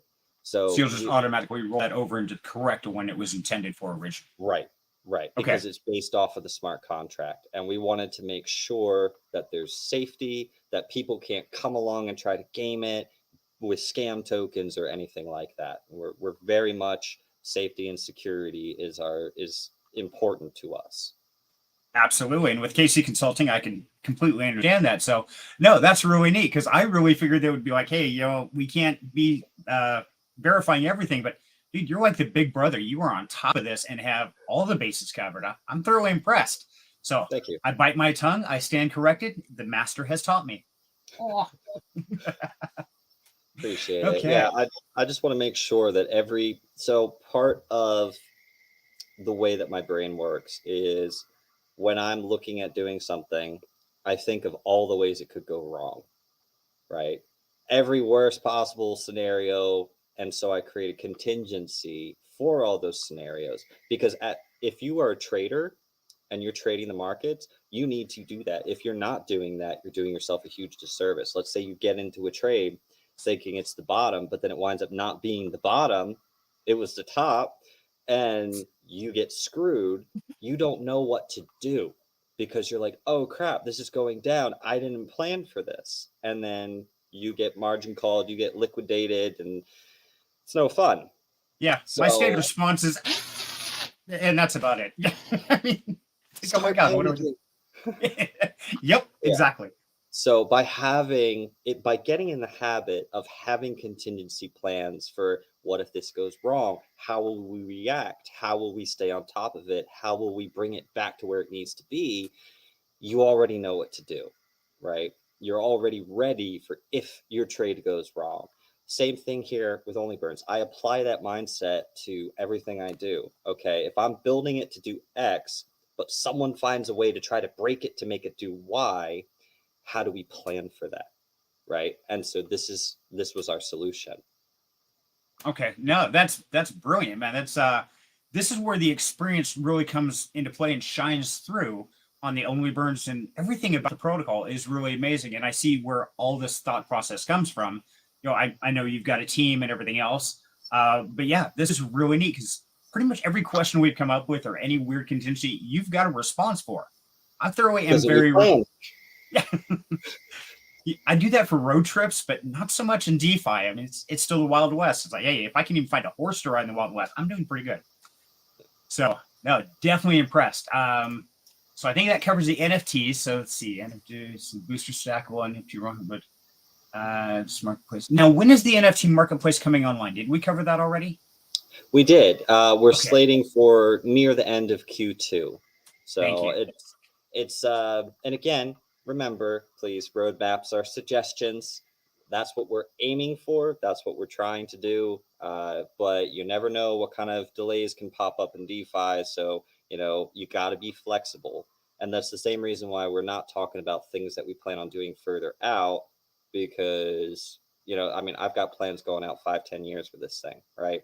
With Right. different things I want to accomplish, different aspects of the ecosystem that we want to add to, etc. But your roadmap is your guideline. That's what we try to stick to. We like to try to under promise, over deliver. So we'll see. But yeah, that's what we're slating for, is end of Q2. That's Okay. what we're hoping to have that ready for. Gotcha. Okay, and I've got to bounce for just a quick second. I think somebody's dying in the other room, so I'm going to let you answer this, and I will be right back. Okay. Yeah. So I see here it says Triple Man asks, let's say Kyoto is voted highest and 60% of the Oburn used for the votes are burnt and Kyoto is being bought. What will you be doing with the Kyoto that is bought? Is it going to be shared by those who voted? Nope. We burn it because we are Onlyburns.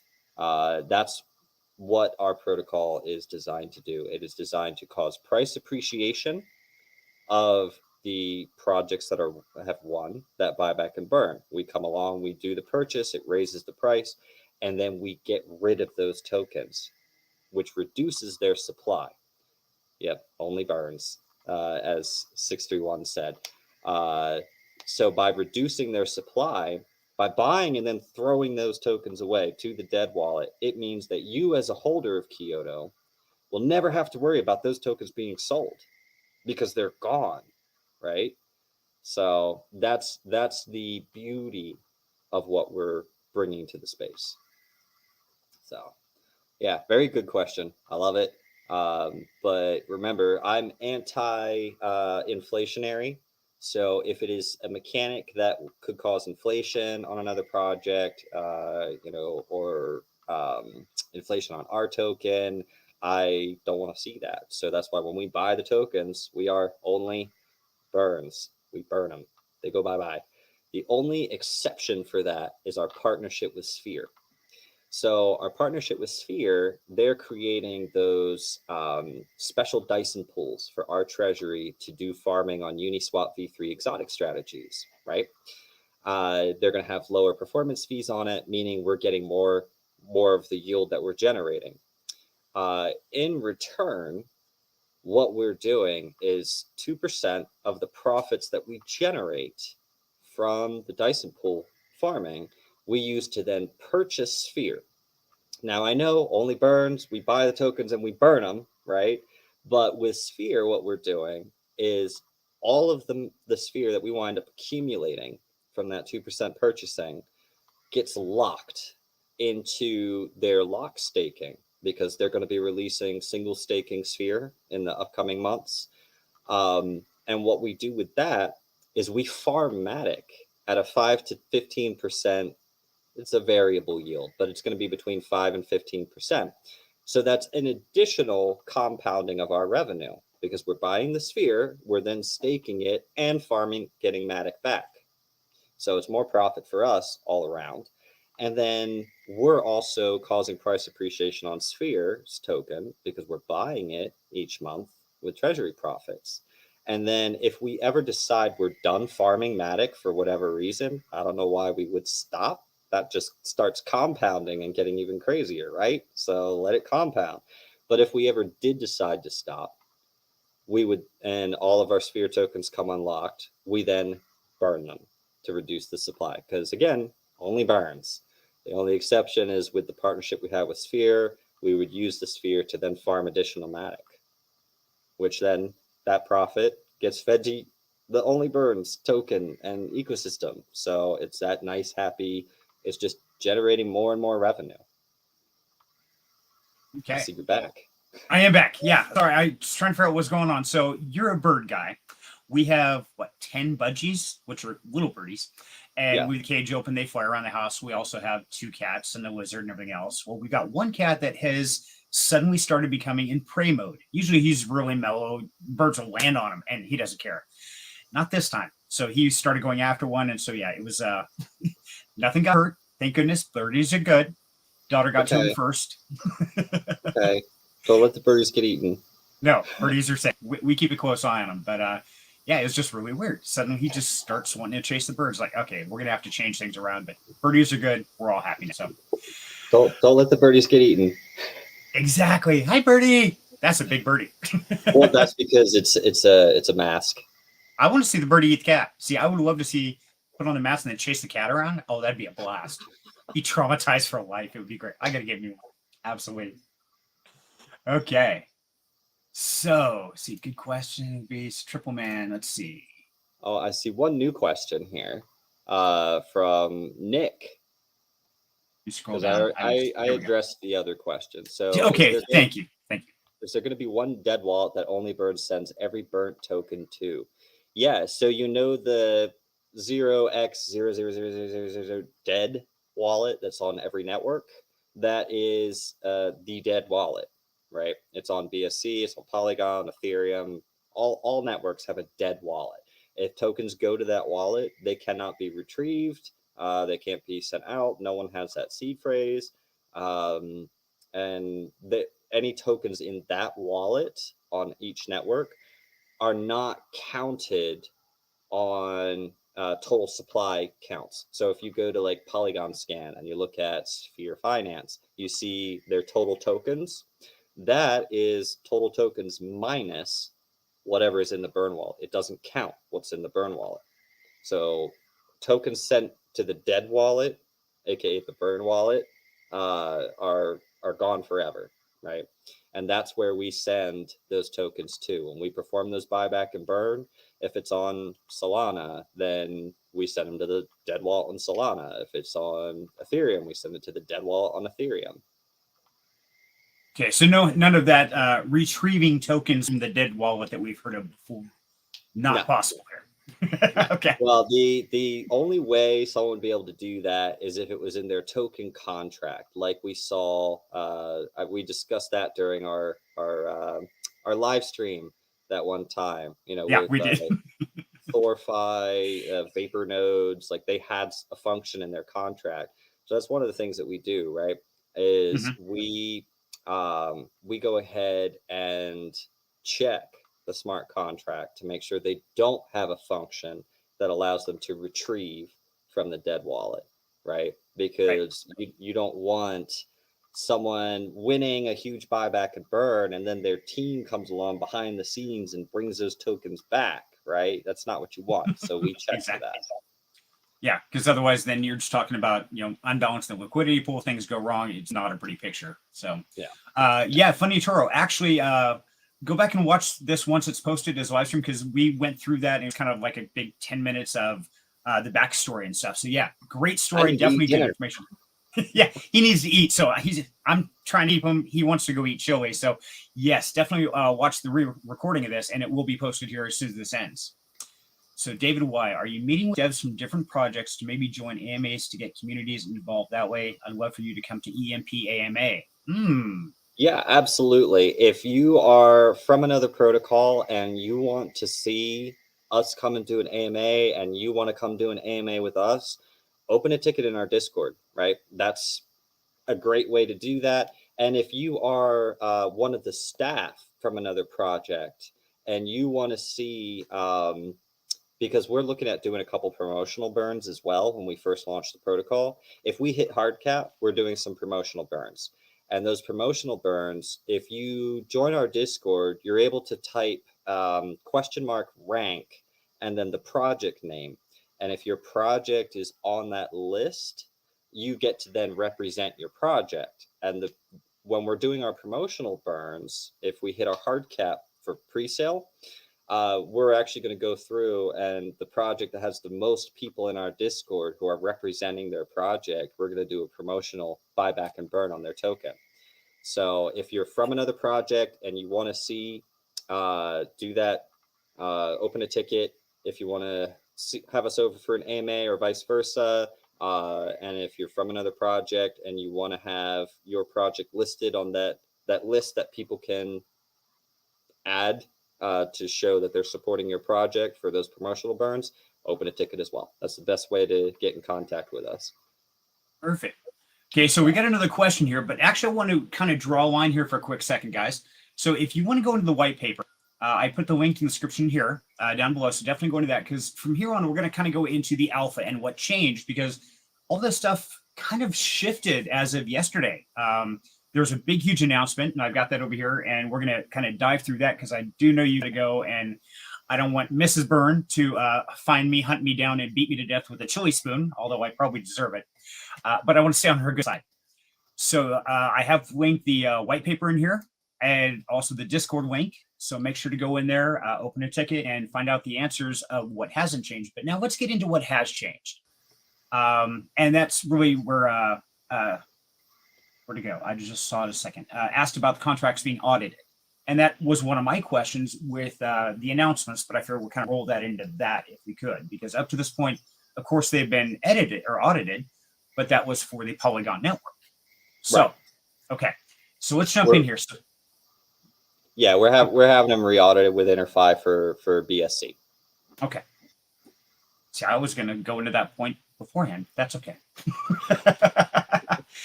Okay, so the first announcement is migrating to BSC from the Polygon network. Yeah. Okay, so now right off the bat, you kind of get my whole spew here as far as the whys and things like that, but let's go through that real quick.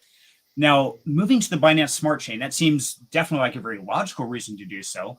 But how much work does that create on the contract side or the NFT sides, and how is that going to affect the Onlyburns build that they've already done? I mean, how much rework do you guys got to do on that process? So luckily, since they're both EVM networks, there's not a whole lot that we need to change, right? Technically, we could have straight up picked it up, moved it over, deployed it, and be done, right? That's a 5-minute process. But we wanted to go through, we rewrote like the names of the different functions, so that instead of saying USDC, it says BUSD, just to kind of keep things on par. But yeah, there's not a whole lot, honestly, of work that we needed to do the migration. Most of the work comes from having the script created to do the auto airdropping to people who hold it on Polygon, so that they get their bag automatically migrated over to BSC. And of course, there will still be the Polygon Oburn tokens in your wallet once we do the migration, but they're not going to have a value. The ones on BSC that you're getting airdropped will be the ones that have the value. Okay. And so, yeah, backing up here to what Billy was asking, that was my thing. Last we talked, I know that the contracts were all in audit with InterFi, and that was going on. Now, how much is that going to have to change? Does that change anything? Do they have to get re-audited, or what's the process there when it moves to a different blockchain? Yeah, so the core of the contract itself did not change, so the re-audit should go fairly quickly. But one of the things you do is you have contracts audited prior to deployment, and then you have it re-audited post-deployment, and that ensures that nothing has changed between the two, right? Okay. So obviously, since we changed the function names from USDC to BUSD, that's technically a change on the contract. So you have it re-audited, and then you have it compared to post-deployment. So it's in that re-audit process currently. And, I know that it's going to pass with flying colors. The only thing that they'll have in there is, the owners can change the taxes, which if you look, it's hard-coded. You can't raise it. You can only lower it, right? And once it's been lowered, you can't raise it again. And I ran into the same problem with InterFi when they audited another contract for me. They put that little warning there, and I'm like, guys, look, you can't raise it. Why is the warning there? Yes, okay, I can lower it. Why is that a problem? Yeah. But it should be a thumbs up on that one, a gold star or something, seal of approval. It's like, nice job. right. So, once again, I want to point this out. Again, Cyril, you were doing things all backwards. So a lot of DeFi projects, they don't even audit until after they launch because they say, well, we can't afford it. We can't do this. We can't do that. So we'll wait till after we get your money and we've invested and we're running for a month, then we'll do an audit. So you're telling me that you guys did an audit beforehand, and then after launch, you're going to re-audit to verify that they met.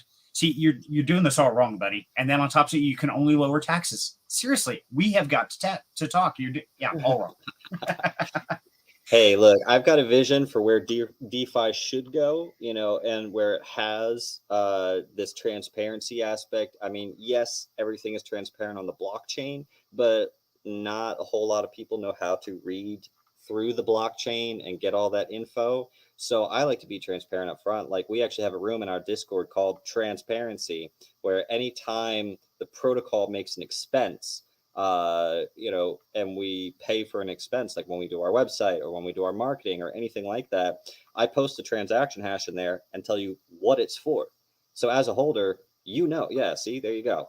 You know exactly what we're spending, the money on, what it's for. You don't have to sit there and watch the Gnosis safe and be like, oh, I just saw, $1,500 go out. What was that for? Is that going to the dev? Is that going to an expense? I don't know, and that transparency aspect is something that's very important to me, right? I come from more of a corporate and business style background, and that's the kind of transparency you have to have. So, and that's what DeFi really needs. Is it needs that level of transparency, honesty, and integrity, because one thing that has been seriously lacking. And yes, we are the wild, wild west, which is good, but I think we need to have some risk management, some reasonable level of responsibility. Although I'm not the most responsible person on the planet. I mean, I'm surrounded by little toys and video games, so obviously it speaks a lot. But it's something that would be really nice to not just have every project we get into being a crapshoot. It's like, yeah, they said they would, and throw the dice, cray. So yeah, it's one thing I've been really impressed with you, Cyril, and with the Onlyburns team and everything else, where you guys are going with this. So definitely very cool. Let's see. Okay. So back into the update. I'm sorry, go ahead. Yeah, and then the next part of the update was talking about that partnership with Sphere Finance and how we have that mutually beneficial partnership. While we're here, absolutely click that like button down there. Give Serenity a round of applause for bringing us on here. Hit that like button and subscribe to his channel. He's terrible at remembering to ask people to do that, so I'm doing that for him. Thank you, Sarah. I appreciate that, buddy. Absolutely. So yeah, with Sphere, we have a mutually beneficial partnership. We've talked about it several times on here. They're creating unique Dyson pools just for us, for our treasury to farm. It's going to have lower performance fees, which means we're going to get more money for our farming, which benefits the ecosystem, because then 30% of all that profits comes back in and buys Oburn, right? Bringing that price up. In exchange, 2% of all the revenue that we generate from the Dyson farming is used to buy Sphere token, causing price appreciation for them. Then we stake that Sphere and we earn Matic with it. So that's additional revenue for our ecosystem. So it's a very mutually beneficial relationship that they're scratching our back, we're scratching theirs. There's happy price appreciation all around on both sides. So. Okay. Now, the Dyson Sphere, that's a very interesting concept as far as a portion of the liquidity pool. Now, is that locked up, or can that be? How does that work? Because I tried to do some digging and some research last night, and I couldn't find hardly anything on it. So to really understand and create a game theory on it, couldn't do it. So what can you give us in a short little glimpse of that, as far as you're getting to a part of liquidity pool, but can that be removed, moved? How does that work? Yeah, so I'm going to try to keep it as simple as possible, because it is very it's a heavy concept, right? So typically when you are providing liquidity, let's say you're taking USDC and Ethereum and you're adding it to the liquidity pool. So when people are buying Ethereum, you're getting USDC. When they're selling Ethereum, you're losing USDC, but you're getting Ethereum, right? So typically when you provide LP, it's to the entire thing, regardless of what price Ethereum is. You're applying it to the entire LP, right? Which means you have a very small percentage of the liquidity pool, very small. Right. So the revenue you're generating off of fees from people buying and selling and buying and selling is very, very minute. With Dyson exotic strategies, what it does is you pick a price range that you want to apply your liquidity to. So let's say if Ethereum is trading between 1100 and 1300, I want to provide my LP to that range. And so anytime Ethereum is within that price range and buys and sells are happening, it's going through your LP.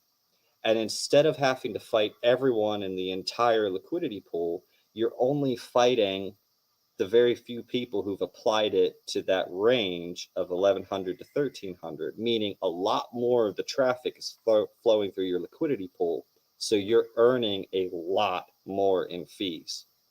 And that what Dyson does is it auto balances the range that your LP is applied to based on what the price is. So you always are kind of trading in that money, because with an exotic strategy, if you're applying the range to 1100 to 1300, if it's going up and it's trading up here at 1400 for a while, you're not making anything because your LP is not applied to that range. So Dyson automatically rebalances it for you, saying, okay, now it's going to go from 1300 to 1500, and it's going to apply the LP there. That way you're always staying in the money and you're getting a lot more fees that you're generating from the LP you're providing. So that Okay. was like the simplest way I could put it. I tried to keep it simple. I'm sorry. No, you did great. And that was my thing is if I were to walk into a certain range, like, 10,000 to 11,000, and it got out of that range, are you just stuck there? Now you're making nothing for like a 30-day lockup period, or, how is that working? That's the part I couldn't find. So no, that's Yeah, great. no, there's no lockup there for that. That's the beauty of what they're building with Dyson, right? Because it auto balances your pool to keep it in the range. And when I say that the yield is lucrative, if you were to, one of the Dyson pools, well, I'm going to say one of the Uniswap V3 pools, because we don't have a full list of what Dyson pools are coming. But if you look at Uniswap V3 and you're applying it with two volatile assets, like let's say you go into the Matic and the WETH pool, the yield from that is stupid. It's like 2000% APY. It's ridiculous. Oh my God. So right. And so going with the safer pools that have a lot more traffic, a lot more volume, and things like that, we could realistically see the average range that I'm looking at based off of the pools that I'm being, that we're looking at for Dyson is around 187%. On the lower end, we're looking at like 80-90%, right? So, but even that is still impressive. At a 90% APY, we would be seeing like $22,000 worth of treasury profits buying back the Oburn token each month. At 187%, we're seeing the freaking like $47,000 worth of buying happening on the Oburn token. So it gets pretty bonkers. That is crazy. That's so I see what you mean by once you get this thing going, it's perpetual circle. There's no reason for Right. anybody to come back and invest. It's gonna do the buying for you, and it's literally the protocol is going to pump itself. Right. See, most protocols operate where they need people to buy in order for it to grow. But that's because they're not applying their treasury the same way that we are, right? We could very easily set our treasury so it sits there, it grows, it fills our pockets or whatever, like most protocols. Shots fired, pew, pew, pew. But what we're doing instead is we're applying it to our protocol. Like, I've been trading for 13 years at this point. I have plenty of money. I don't need my pockets lined. I want to build something cool as hell, or hot as hell in this case, because Onlyburns, you know, uh, and apply the treasury to benefiting everybody who's partaking in the ecosystem. So it's truly amazing, buddy. That is absolutely awesome. And the fact that you've built all this out, you've already thought about all the worst case scenarios, you plan the gamification, you're monitoring what projects are being voted on. I mean, yeah, you have spent some serious time on this. And that's why people ask me, well, why are you so excited about this? Like, dude, the more you know about it, the more you're going to get just as excited and just as jacked. And I don't see how you can't be excited about this. And yes, there's going to be people out there fighting, say, yeah, it sounds too good to be true. And you know what? A lot of this does. You know, if somebody's just walking in, they're like, no, I just got rugged 6 different times. They're going to be the same way. It's like, well, how do I know this guy any better? And you know what? Always, everybody, do your own research. Don't listen to me. Don't listen to this guy, even though he's smarter than probably most of us here. Do your own research, because only you know your situation, and only you can be responsible for what projects you decide to partake in and invest in. And so, yeah, definitely always do it. Yeah, 100%. 100%. Yeah. So, I think that brings us to the final alphabet, right? It does. Let's talk about that. The third big one. Okay. Take her away, my man. Let's talk about Kyoto Swap. This is when it gets super, super exciting. That was just the really exciting stuff. Now it's the super exciting part, guys. Yeah. So we were approached by Kyoto. Like I said, it was a couple days before Christmas, and they said, Yabonks was telling us what you guys are building, and we love it. You know, like, this is awesome. You know, we want you to join our launchpad, be the first token launching on our launchpad, and then be part of our Kyoto swap. And I was like, okay, well, let's talk logistics. The one thing I needed to 100% make sure of was, are you guys able to do custom routing so that your swap routes the purchase and sell transactions through the smart contract we have that allows us to collect the tax in BUSD instead of our token? After talking with their dev and telling him how our smart contract works, showing him a copy of it, he's like, we can do that. We can do that. And so I was like, yes, let's go. Because previously on NCIS, sorry, that goes to my head every time I say previously. Perfect. Yeah. But previously, people were going to have to come to our website in order to buy and sell, right? We were going to have a swap DApp on our website so that we could collect the token in BUSD. Well, at the time it was USDC, but BUSD instead of our native token, and to keep that promise of no contract sells, right? But now we'll actually be able to go on a live decentralized exchange and still be able to keep that promise. And so the guys and girls over at Kyoto, they're awesome. I've had a lot of really great chats with them over the last 2.5 weeks at this point. Very excited for what they're building. Very excited that Onlyburns is going to be able to be part of their ecosystem. They had a very successful raise. It was the largest raise on BSC of all time at the time they did their raise. It was 2.83 or 2.3. It's 2 point something. It's there in the announcement. $2.83 million. 2.38. Yeah, 2.38 million. Yeah. Which was massive, especially for like a fair launch style. They're very successful at marketing. They know what works and what doesn't, instead of because I'm used to Polygon. I know the people over at Polygon, like the projects over there, etc. I'm not used to BSC and the projects there. So I would be throwing spaghetti at the wall to see what sticks when it comes to marketing over at BSC. And that's not a very effective way of blowing through your marketing budget. So Kyoto, their team, they're putting together this awesome package where they're like, okay, this is who we're going to get you a video with. This is where you're going to go do an AMA. Like, they're filling up my schedule. And yeah, so they're going to keep me busy. doing these AMAs, getting these videos, talking with all these people, really getting that marketing out there. And we're gonna our marketing push is coinciding with their marketing push for their decks. So we're just hand in hand with this, gonna go forward and do some awesome stuff. And their key focus is regenerative finance, right? Which is kind of this new wave that's coming into the DeFi space, operating with like carbon credits and just benefiting the planet as a whole. Which, let's be honest, the energy used to process just Bitcoin transactions is astronomical, and that's not great for the planet. So how cool is it if we can bring blockchain tech into revitalizing our planet, right? So we love the mission that they're doing over there. We love their vision, their core values, and yeah. So we're very excited. We're going to be on their launch pad. They're going to have us up there probably by the end of next week with that all the info about our protocol. There's going to be a countdown timer on there showing when our pre-sale on their launch pad starts.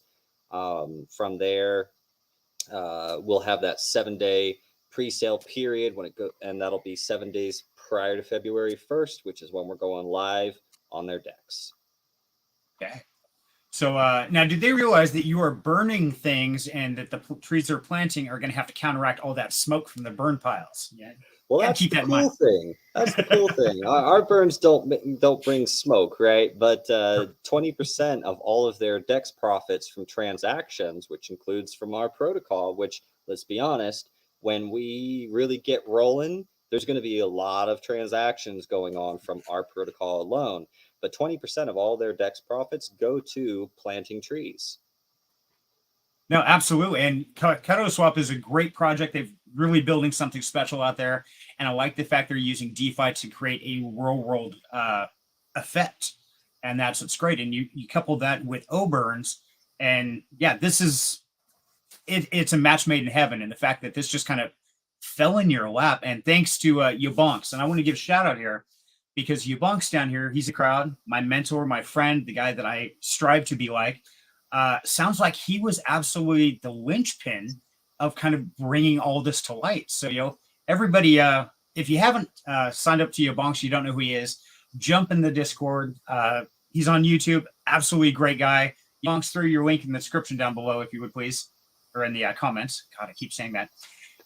Because, yeah, he's somebody that I strive for and true, genuine, real person. And he's always there to help the community. And Yabonks runs an animal shelter, and he doesn't ask for donations, but people are welcome to. And his whole goal is to make the world better by helping animals that have got a less than ideal life or injured or tragic or things like that. Always helping out. So definitely sign up to Yabonks. He's a great guy. Love him to death. Yeah. And thank you for bringing these two together. Yeah, absolutely. Like Yabonks, it was great, right? We met through some unfortunate circumstances and other DeFi projects that wound up rugging, and so he and I just kind of knew each other from that.